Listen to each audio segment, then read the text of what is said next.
자, 오늘 본문 말씀을 같이 읽습니다. 오늘은 출애굽기 25장입니다.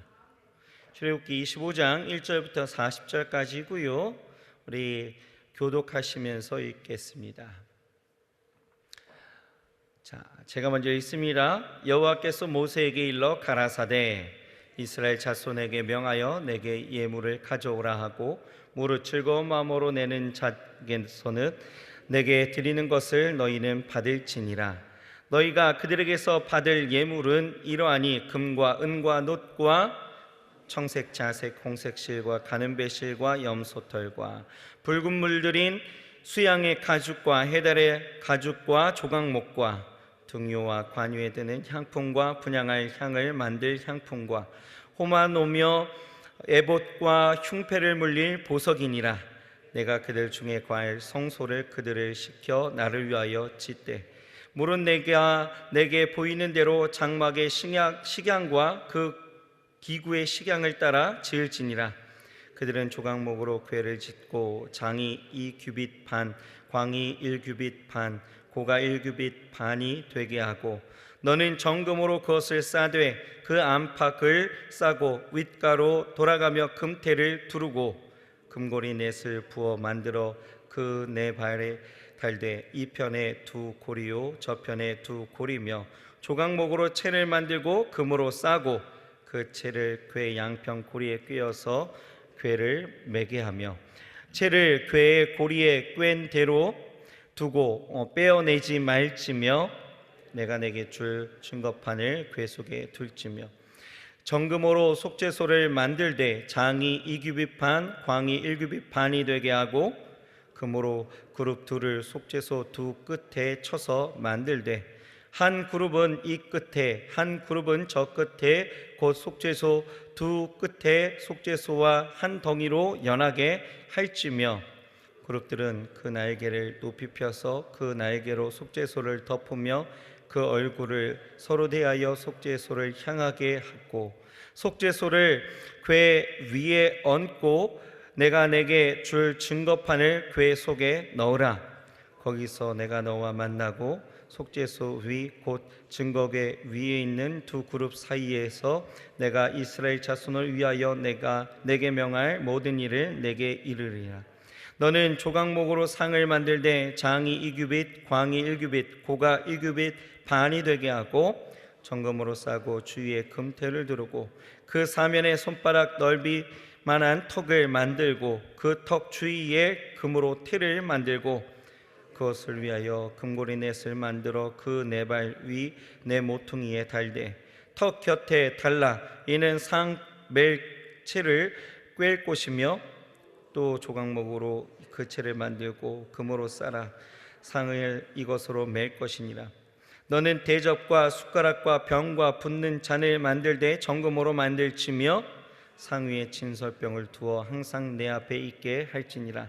너는 정금으로 등대를 쳐서 만들되 그 밑판과 줄기와 잔과 꽃받침과 꽃을 한 덩이로 연하게 하고 가지 6을 등대 곁에 나오게 하되 그 세 가지는 이 편으로 나오고 그 세 가지는 저 편으로 나오게 하며 이 편 가지에 살구꽃 형상의 잔 셋과 꽃받침과 꽃이 있게 하고 저편 가지에도 살구꽃 형상의 잔 셋과 꽃받침과 꽃이 있게 하여 등대에서 나온 6가지를 갖게 할지며 등대 줄기에는 살구꽃 형상의 잔 넷과 꽃받침과 꽃이 있게 하고 등대에서 나온 6가지를 위하여 꽃받침이 있게 하되 2가지 아래 한 꽃받침이 있어 줄기와 연하게 하여 또 2가지 아래에 한 꽃받침이 있어 줄기와 연하게 하며 또 2가지 아래 한 꽃받침이 있어 줄기와 연하게 하고 그 꽃받침과 가지를 줄기와 연하게 하여 전부를 정금으로 쳐 만들고 등잔 7을 만들어 그 위에 두어 앞을 비추게 하며 그 불집게와 불똥 그릇도 정금으로 만들지니 등대와 이 모든 기구를 정금 1달란트로 만들되 같이 있습니다. 너는 삼가 이 산에서 내게 보인 식양대로 할지니라. 아멘. 화행복 교재를 같이 보시겠습니다. 오늘 제목은 명하는 그대로 성막을 건축하라 입니다. 자, 9절 말씀이 요절이죠. 같이 한번 읽겠습니다. 물은 내가 내게 보이는 대로 장막의 식양과 그 기구의 식양을 따라 지을지니라. 자, 내용을 같이 읽습니다. 성막은 이스라엘 백성 한가운데 계신 하나님의 현존을 나타내며 거룩함을 드러내는 표지이다. 하나님께서는 모세를 통하여 이 성막의 부속기물에 대해 상세히 일러주시고 보여주셨다.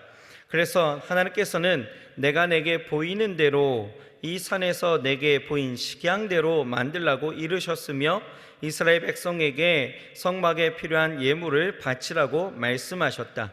그리고 예물을 바칠 때는 기쁜 마음으로 자원하여 바치라고 말씀하셨다. 이어서 성막 안의 증거궤, 상, 등잔대 제작에 관한 지시가 차례로 나온다. 증거궤는 아카시아 나무 종황목으로 만들되 그 안쪽에는 순금판을 대고 둘레에는 금테를 둘러 그 존귀함을 표현했다. 상 맞은편에는 약 30kg 넘는 순 금덩이를 두드려서 7가지로 만든 등잔대를 놓는다. 순금 등잔대는 무엇과도 비교할 수 없는 하나님의 무한한 영광을 상징하며 완전수 7으로 표현된 7 등잔은 완전한 빛을 나타내는 것이다. 하나님께서는 이스라엘 백성에게 성막을 건축하라고 명령하시면서 내가 내게 보이는 대로 건축하라고 명령하셨다. 그 당시 하나님께서 하셨던 성막은 동시대에 지었던 웅대한 건축물에 비하면 아주 단순하고 보잘것없는 구조물에 불과한 것이었다. 그러나 그것은 분명 하나님께서 계획하시고 의도하신 건축물이었다. 혹시 우리의 지혜대로 우리 보기에 보잘것없이 보이는 하나님의 계획을 무시하거나 수정하고 있지는 않는가? 자, 이 출애굽 시대에 이 40년 역사에 있어서 시내산의 기착 시기는 출애굽 1년 3월부터 시작해서 출애굽 2년 2월 20일 사이에 대략 11개월의 짧은 기간이었습니다. 그런데 이 기간이 중요한 이유는 이제 애굽의 추격권으로부터 완전히 멀어진 시내산 근경에 이르러 이스라엘은 그동안 그야말로 눈코 뜰 새 없이 계속된 행군을 일단은 이제 멈추고 잠시 쉬면서 애굽으로부터의 그 탈출을 일단 이제 완료하고 이제 자신의 영원한 삶의 터전이 되어질 이 가나안 정복 전쟁의 원활한 수행을 위해서 준비하는 시기였다라는 것입니다. 그래서 이 시내산에 기착해서 그 안에 머물고 있었던 이 시기가 굉장히 중요하다라는 것입니다. 이 기간에 하나님은요, 이 이스라엘로부터 4가지를 준비하게 하십니다. 하나님은 먼저 이스라엘 민족이 선민으로서의 그 정체성을 확립시키시는데 그 첫 번째 하신 일이 바로 시내산 언약을 체결하는 거예요. 하나님은 모세를 시내산으로 부르시고 언약을 체결하시면서 이스라엘 백성들이 하나님의 선민으로서 이제 율법 아래 놓임으로 그 언약의 기반대로 살아갈 것을 말씀하시는 거죠. 그 율법을 주야로 묵상하면서 그 뜻대로 살아가는 이들에게서는 하나님이 그들을 지키시고 그들에게 복을 주시며 함께 하시겠다라고 말씀하시는 겁니다. 그리고 그 다음으로는 하나님의 임재의 상징적 처소이면서 하나님과 인간 사이의 교제의 절정이라고 이야기할 수 있는 이 성막을 건축하게 하심으로 하나님께서 이스라엘 백성들의 그 삶의 현장에 계속 동행하시면서 그들의 모든 삶의 중심이 되시고 유일한 그 삶의 기반이 되게 하심을 그들에게 말씀하고 계셨다라는 거예요. 그리고 이어서 여러 제사법을 위한 각종 율법의 세부적인 사항을 수여하시는데 그렇게 하나님은 제사를 이야기하시고 또 마지막으로는 가나안 정복 전쟁의 원활한 수행을 위해서 이스라엘 민족 사회에 이 모든 체제를 이제는 전시 체제로 다시 한번 편성하여 이루시는 것을 보게 되어집니다. 하나님은 이 모든 것을 이제 순서적으로 이렇게 실행하시는 것을 보게 되어지는데 이 순서적인 것이 의미가 있다라는 것은 여러분 하나님이 시내산 언약 체결을 하시고 성막을 건축하게 하시고 제사법을 통하여 각종 율법의 세부적인 사항을 말씀하신 그 이후에 그들에게 있어서 정말 필요한 전시체제의 그 편성을 하나님이 하게 하신 것은 하나님은 이스라엘에게 있어서 앞으로 닥쳐올 이 전쟁이라는 문제가 어떻게 보면은 인생 가운데서 가장 커 보일 수 있는 삶의 중차대한 일일 수 있어서 사람들이 그것에 매이고 그것 때문에 넘어지고 그것 때문에 힘든 일이 일어날 수 있게 되어지는데, 진짜 문제는 그들 앞에 놓여진 그 전쟁이 문제가 아니다라는 거예요. 하나님은 이 전쟁 가운데서 여러 가지 문제가 있지만 그 어떤 상황 속에서도 여호와 중심의 그 신앙이 흔들리지 않게 되어진다라면 그 삶의 모든 문제는 아무것도 아니다라고 이야기하는 것을 이 순서를 통해서도 우리는 알 수 있다라는 것입니다. 그래서 하나님은 이스라엘의 정체성을 확립시키시고 그런 영적인 문제를 해결하신 그 이후에 비로소 가나안 전쟁을 위해서 너희는 이렇게 편성해야 된다라고 말씀하셨다라는 거예요. 여러분, 우리의 인생에 문제가 있으십니까? 그 문제에 대한 해결의 순서도 이와 같다라는 거예요. 바라기는 여러분들의 인생의 문제는 그 문제 속에서 답을 찾으려고 하는 것이 아니라 먼저는 어디에서요? 하나님과의 그 관계 가운데에서 우리가 그 해결을 찾아야 된다는 것입니다.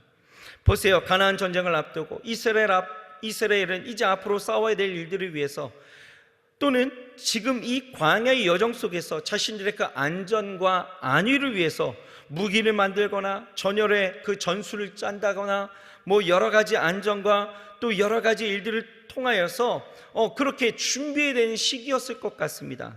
그런데 하나님은 여호와 신앙이 먼저다라는 거예요.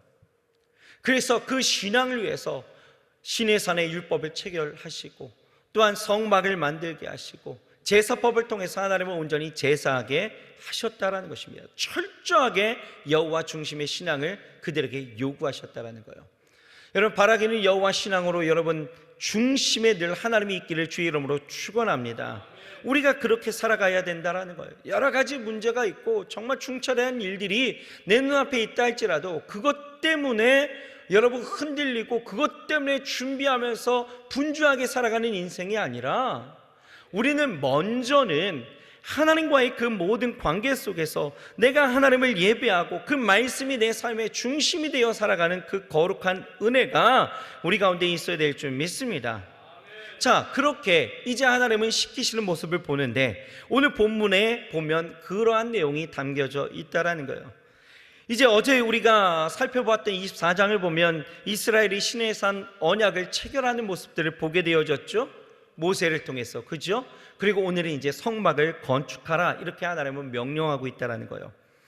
여러분, 하나님은 왜 성막을 건축하라라고 말씀하고 있으십니까? 이스라엘은 지금 광야에 있고 광야는 정착지가 아니기 때문에 계속 이동을 해야 했다라는 것입니다. 그렇다면 그들에게 있어서 이 성막, 텐트는요, 어쩌면 그것을 치고 다시 거두고 하는 이 반복적인 일들이 어쩌면 귀찮은 일들이 되어질 수도 있습니다. 나중에 보시면 알겠지만 하나님은요, 거기에 쓰이는 기구 하나하나마다 모든 일들을 일일이 다 제작하게 하시고 그것도 하나님이 말씀하신 그 식양을 따라 만들게 하시죠. 그리고 그것을 관리하는 사람들을 또 따로 세우시고 그것을 함부로 대하지 못하도록 하셨다라는 거예요. 왜 이렇게까지 하시면서 성막을 만들게 하셨을까? 하나님은 여기에도 계시고 내 안에도 계시고 어디에도 계시는데 왜 굳이 하나님은 성막을 만들라고 하셨을까? 그것은요, 하나님은 이 성막을 통해서 예배 제도를 바로 세우고 그 예배, 그 제사를 통해서 이스라엘과 교제하길 원하셨다라는 것입니다. 그래서 하나님은 이 제사법을 가르치시잖아요. 번제, 소제, 속건제, 속죄제, 또 화목제. 하나님은요, 번제, 소제, 속건제, 속죄제를 통해서 죄를 용서받고, 왜요? 하나님은 거룩하시니 그 백성이 거룩해야 함을 깨달아서 하나님과 온전한 교제를 이루길 원하셨다라는 거예요. 그리고 그 죄를 용서받음으로 인하여서 이제 하나님과 교제함으로 화목제로 하나님 앞에 감사와 영광과 찬송을 올리게 하셨다라는 거예요. 왜요? 하나님과의 교제죠. 이 예배는 하나님과의 교제의 시간입니다. 하나님과 교제하기를 원하셨다는 거예요. 또 성막은 이렇게 하나님이 강림하신 장소로서 내가 너희와 함께한다라는 것을 말씀하고 있다라는 것이죠.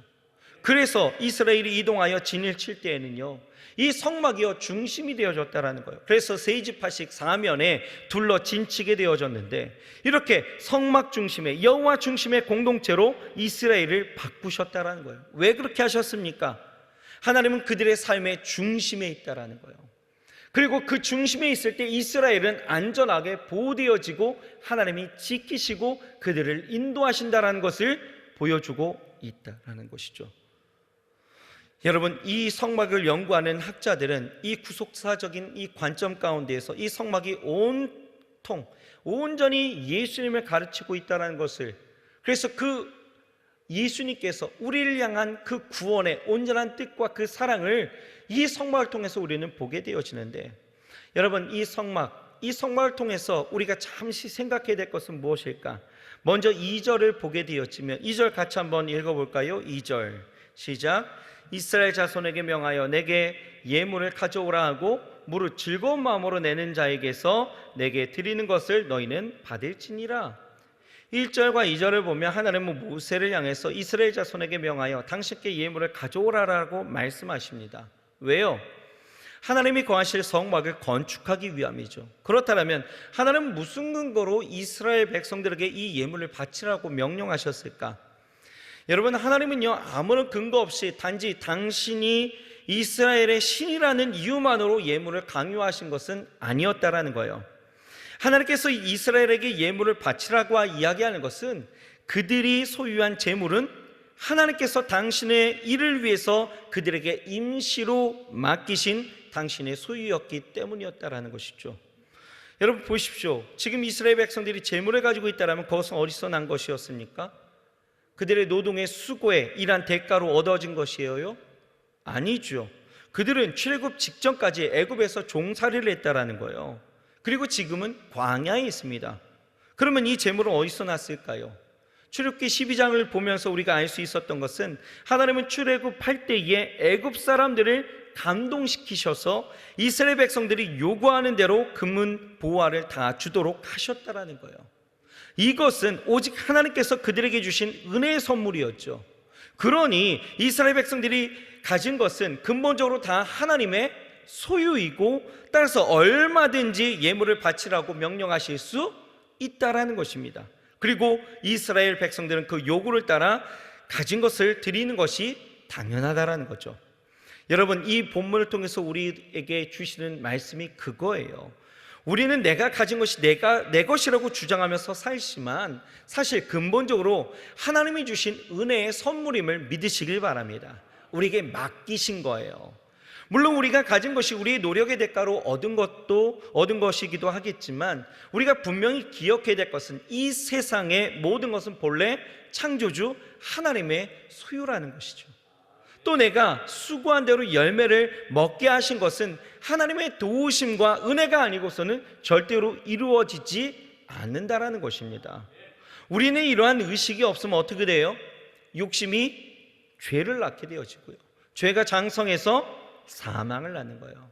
다시 말해서 욕심 때문에 결국 하나님을 잃어버리고 결국 영원한 하나님의 나라를 소유하지 못한다는, 사망이다라는 것입니다. 그러니 여러분, 오늘 우리가 본문을 통해서 먼저 우리는 모든 것이 하나님이라는 이 사실을 꼭 기억하시길 주의 이름으로 축원합니다. 주여 놓지 않으려 했던 나의 모습 속에서 왜 내가 이렇게 움켜쥐려고만 했을까라고 하는 것, 우리는 좀 생각해야 합니다. 왜 그렇습니까? 이것이 하나님의 것이 아니라 내 것이라고 여겼던 우리의 모습, 우리의 본능에 충실했던 삶이 아니었나 다시 한번 생각해야 된다는 것이죠. 여러분, 하나님이 채우시지 않으면 채워질 일들이 없어요. 하나님이 주시지 않았으면 이루어지지 않았다라는 것입니다. 그러니 늘 나의 모든 것들은 나의 것이 아니라 하나님의 것이다, 여러분 믿으시길 바랍니다. 그리고 두 번째, 여러분 9절 말씀을 보십시오. 9절 말씀을 보게 되어지면 하나님은요 이스라엘 백성들에게 성소를 짓되 내가 내게 보이는 장막의 식양의 기구의 그 시간을 따라서 지으라 라고 말씀하십니다. 하나님은 그냥 이거 만들 때 너의 지혜와 너의 감각과 너의 능력으로 탁월하게 한번 만들어 봐라 이렇게 하지 않으셨다라는 거예요. 그러면서 이런 식양은 10절 이하에 자세하게 처음부터 끝까지 하나님께서 지시한 대로 실행하게 하시는데, 여러분 여기서 우리는 우리의 신앙생활을 어떻게 해야 하는지를 보게 되는 거죠. 여러분 그렇습니다. 신앙생활이라는 것은 우리의 생각과 우리의 판단대로 할 수 있는 것이 아니다라는 거예요. 신앙생활은 오직 하나님이 지시한 대로 하는 것이 맞습니다. 하나님은 거룩하셔서 만홀히 여김을 받으실 수 없는 바 자기 백성에게 당신을 섬기는 그 방법까지 세세하게 가르쳐 주셨다라는 것입니다. 오늘날 우리는 이것을 성경을 통해서 보게 되는데, 그러니 우리가 신앙생활을 잘 하려면 어떻게 돼요? 하나님의 말씀을 읽고 알아야죠. 그래야지 우리가 하나님이 어떻게 만들라, 그러니까 그 식양을 따라 행하였던 것처럼 하나님의 말씀을 알아야 우리가 살아갈 수가 있는 거예요. 그래서 우리는 말씀을 읽고 그 말씀을 묵상하고 그리고 부지런히 배워야 된다는 것이죠. 여러분 하나님을 알 때 힘써 알고 나아가시길 주의 이름으로 축원합니다.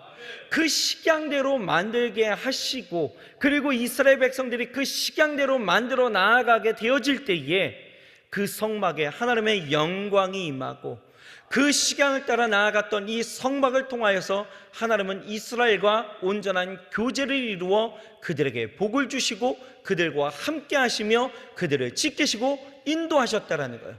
여러분 우리가 복 받기를 원하면서 살아가지만 진정한 복은 어디에서 오느냐? 주께서 우리에게 말씀하신 식양대로 우리가 행하는 것, 하나님이 말씀하신 그 말씀대로 살아가는 이 삶의 원형 가운데 하나님의 복이 임하는 거예요. 그러니 여러분 말씀을 알되 힘써 알아 나아가시길 주의 이름으로 축원합니다. 그런 의미에서 주일부터 그리고 오늘 수요일 금요일 계속해서 이제 그 하반기 교육이 시작이 되어지잖아요. 여러분 많이 참여하십시오. 많이 아셔야 돼요. 우리가 사람을 사랑할 때에도 그 사람을 알아야 사랑할 수 있잖아요. 하나님을 사랑하는 법도 마찬가지입니다. 하나님을 알아야 하나님을 사랑할 수 있고 그 율법을 따라 하나님 앞에 우리의 삶을 내어드릴 수 있다라는 거예요. 여러분 오늘 말씀을 통해서 두 가지만 기억하셔도 좋습니다. 첫 번째는 무엇입니까? 모든 것, 내게 주어진 것은 하나님이 내게 맡기신 것이다, 내 것이 아니다 라는 것. 그래서 하나님이 나에게 요구하시고 나에게 말씀하실 때 얼마든지 이 이스라엘 백성들처럼 즐거움으로 드릴 수 있어야 된다. 그리고 두 번째 뭡니까? 이 성막은 하나님의 그 말씀하신 그 식양을 따라서 온전히 만들어졌다라는 것, 이것은 우리 신앙생활도 마찬가지라는 거죠. 하나님의 말씀을 따라 살아가는 그 인생에 하나님이 복을 주시고 은혜를 주시고 하나님의 역사가 나타나게 되어질 줄 믿습니다. 오늘도 하나님의 은혜 가운데 우리 마음의 성전 가운데 함께 하시는 그 하나님과 함께 여러분 온전한 주의 은혜를 누리며 나아가시길 주의 이름으로 축원합니다. 기도하겠습니다. 사랑의 하나님 감사합니다. 이 만물의 모든 것이 하나님의 질서와 하나님의 섭리와 하나님의 계획하심과 역사하심대로 이루어지는데 만사가 다 성취하시는 하나님의 은혜로 나타나게 되어지는데, 하나님 내게 주어진 이 모든 것들이 아버지 하나님 내 것이라 여겨지는 그러한 오만함이 우리 가운데 있지는 않습니까? 아버지 하나님 내게 있는 것 주께서 주신 것이라 우리는 알게도 하여 주셨사오니 주여 주께서 말씀하실 때에 즐겨 주 앞에 드릴 수 있는 우리 모두가 되게도 하여 주시옵시사. 즐겨내는 자에게 우리 하나님께서 너희는 그것을 받을지니라 라고 말씀하고 있습니다. 우리에게 복 주시고 은혜도 하여 주시어서 우리의 삶에 늘 하나님의 은혜로 풍성하게도 하여 주옵시고, 이스라엘 백성들이 주께서 말씀하신 식양을 따라 온전히 성막을 만들어 주와 함께 교제하며 나아갈 수 있었던 것처럼 아버지 우리의 삶 가운데에서도 늘 하나님의 말씀을 따라 살아갈 수 있는 우리 모두가 되게도 하여 주시어서 말씀을 읽고 묵상하고 즐겨 배우며 나아갈 수 있도록 인도하여 주옵시사. 주를 알 때 힘써 알아 나아갈 수 있는 우리 모두가 되게도 하여 주시옵소서. 예수님의 이름으로 감사하며 간절히 기도드렸사옵나이다. 아멘.